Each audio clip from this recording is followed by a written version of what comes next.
जय झूलेलाल दोस्तों।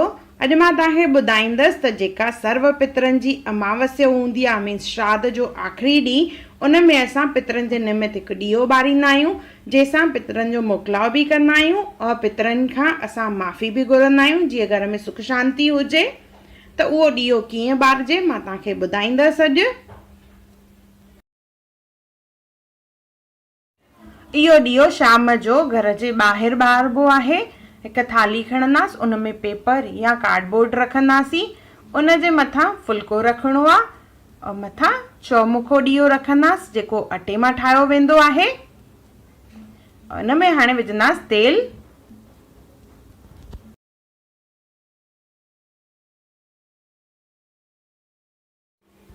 इहो ॾीओ असां पितरनि जे मोकिलावे लाइ ॿारींदा आहियूं, उन्हनि खां माफ़ी घुरण जे लाइ। जीअं असांखां काई भुलचुक अगरि थी हुजे त उन जे लाइ असां माफ़ी घुरंदा आहियूं।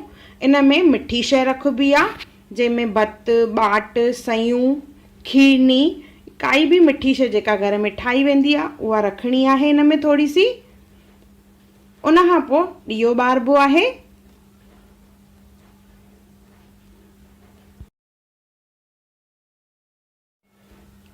अचो ॾीओ ॿारियूं था पिया।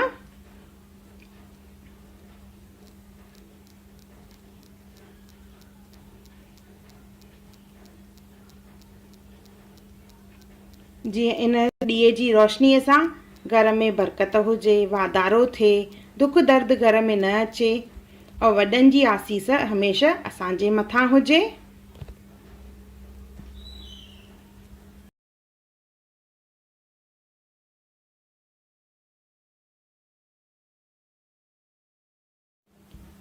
ॾीओ ॿारण खां पोइ जल जो छंडो हणिणो आहे, त हथ में थोरो सो असां जल खणंदासीं यानी पाणी, और उनखे थालीअ जे चौधारी असांखे घुमाइणो आहे।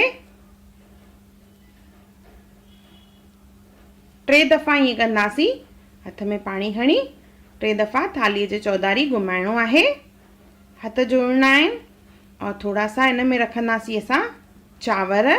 चांवरनि जो अखो बि चाढ़णो आहे, त 3 दफ़ा पहिरियों पाणी घुमाईंदासीं, उन खां पोइ उन में अखो विझंदासीं।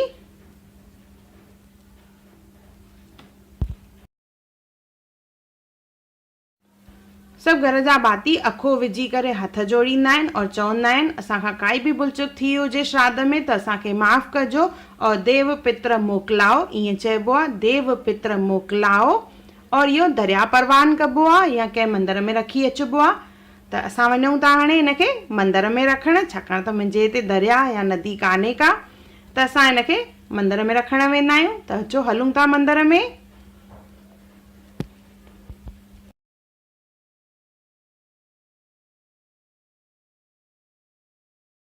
मंदर में वञण महिल ॻाल्हाइबो न आहे, ना ही पोयां ॾिसबो आहे।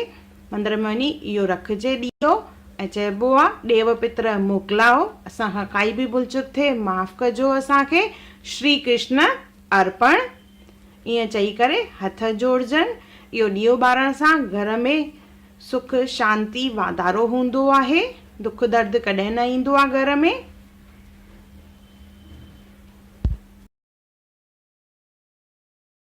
सिंधी कल्चर, सिंधी ट्रेडिशन, सिंधी खाधे सां जुड़ियल वीडियोस ॾिसण लाइ हुनर मुस्कान का और हुनर मुस्कान का सिंधी चैनल ज़रूर सब्सक्राइब कजो यूट्यूब ते। उते सभु वीडियोस अवेलेबल आहिनि सिंधियत सां रिलेटेड। जय झूलेलाल।